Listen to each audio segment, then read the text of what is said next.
এই যে আমি শোল মাছ রান্না করতেছি, এটা হচ্ছে আমাদের পুকুরের টাটকা শোল মাছ। তো শোল মাছ আমি রান্না করতেছি, টাটকা কেন বললাম, এর পিছনে অনেক কাহিনী। তো চলুন দেখা যাক। হাই এভরিওয়ান, আসসালামু আলাইকুম। কেমন আছেন সবাই? আমার নতুন ভিডিওতে সবাইকে স্বাগতম। আসলে ভিডিওটা করা হয়েছে 2-3 দিন আগে, বাট আমি আপলোড দেওয়ার সময় পাইনি। তাছাড়া ঋদ্ধিমণির বাবারও ছুটি শেষ, ও চলে গেছে। ও চলে যাওয়ার আগে বাসায় অনেক কাজ থেকে গোছানোর ব্যাপার থাকে, যার জন্য আমি ভিডিও এডিট করার বা ভয়েস দেওয়ার সময় পাইনি। তো এটা হচ্ছে আমাদের বাড়ির পিছনের পুকুরের যে মাছ ধরা, সেটা আমি কিন্তু লাইভ করেছিলাম।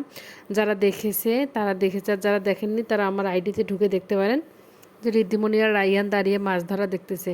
তো যাই হোক, বাড়তি লোক এবং আমাদের বাসার লোক সবাই মিলে কিন্তু মাছগুলো ধরেছে। আসলে একটাও পুকুরের মাছ পাইনি, সব হচ্ছে দেশি মাছ। তো দেশি মাছগুলো ধরার জন্য পুরো পুকুরের পানি হচ্ছে মোটর দিয়ে ছেঁকে ফেলা হয়েছিল। আর পুরো একটা রাত লেগে গেছে, পুরো একটা রাত এবং পরের দিন দুপুর পর্যন্ত। তো যাই হোক, ঝড় বৃষ্টির দিনে এইভাবে মানে যখন বৃষ্টি আসতেছে তখন আবার থামাচ্ছে মোটর, এভাবে করেই কিন্তু সব পানি শুকিয়ে ফেলা হয়েছে এবং এই মাছগুলো ধরা হয়েছে। আসলে টাটকা দেশি মাছ,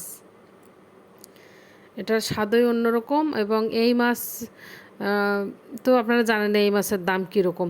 তো যাই হোক, ওইদিকে আমি না যাই। তো মাছগুলো প্রথমে ওরা ধরে নিয়ে আসার পর সমস্ত মাছ ওরা ধোয়ে, কারণ এত কাদার মধ্যে বোঝাও যাচ্ছিল না কোনটা কী মাছ। আর পুকুরের দেশি অরিজিনাল শিং মাছগুলা, যাকে একবার কাটা ফুটিয়ে দিয়েছে সে কিন্তু ব্যথা বুঝেছে যে কী পরিমাণ ব্যথা।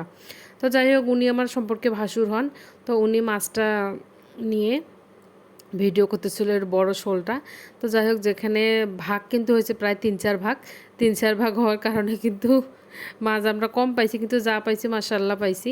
এখানে ছিল একবারে অরিজিনাল দেশি শিং মাছ, মাগুর মাছ, টাকি মাছ। বিশেষ করে শিং আর মাগুরটা ছিল বেশি। এর আগেরবার আমি কিন্তু দেখছিলাম যে কইয়ের পরিমাণটা বেশি ছিল, কিন্তু এবার কইটা বেশি নাই, শিং মাছ আর মাগুর মাছটা বেশি। শোল মাছটাও কিন্তু অত নাই, কিন্তু শিং আর মাগুরটা পাওয়া গেছে অনেক বেশি। একবারে টাটকা দেশি লাল হয়ে গিয়েছিল মাছগুলো। তো যাই হোক, যেমন মাছ ধরেছি তেমন আবার ভাগও। কারণ হচ্ছে যারা হেল্প করেছে, যিনি ভাগ করে দিচ্ছে মাছ, উনি কিন্তু হেল্প করেছে অনেক রাত থেকে, উনি অনেক খাটাখাটি করেছে। তো ওনাকেও সমান ভাগ দিতে হবে। তারপর হচ্ছে আমাদের পুকুরের সাথে যাদের বাড়ি, তাদের কারেন্টের লাইন নিয়ে সারা রাত মোটর চালানো হয়েছে, তো তাদেরকে দিতে হবে। তো যাই হোক, সবাই মিলেমিশেই তো খেতে হবে। তো সব মাছগুলো ওনাকেই দায়িত্ব দেওয়া হলো যে ঠিক আছে আপনি ভাগ করে দেন। আসলে ওনার মাছ ধরার কৌশলটা জানা আছে, কারণ এই যে খাঁচাটার মধ্যে অনেক কিন্তু শিং মাছ আছে, অথচ উনি কৌশল করে সবগুলো ধরতেছে। তো যাই হোক, আজকে এ পর্যন্তই। সবাই ভালো থাকবেন, সুস্থ থাকবেন। আল্লাহ হাফেজ।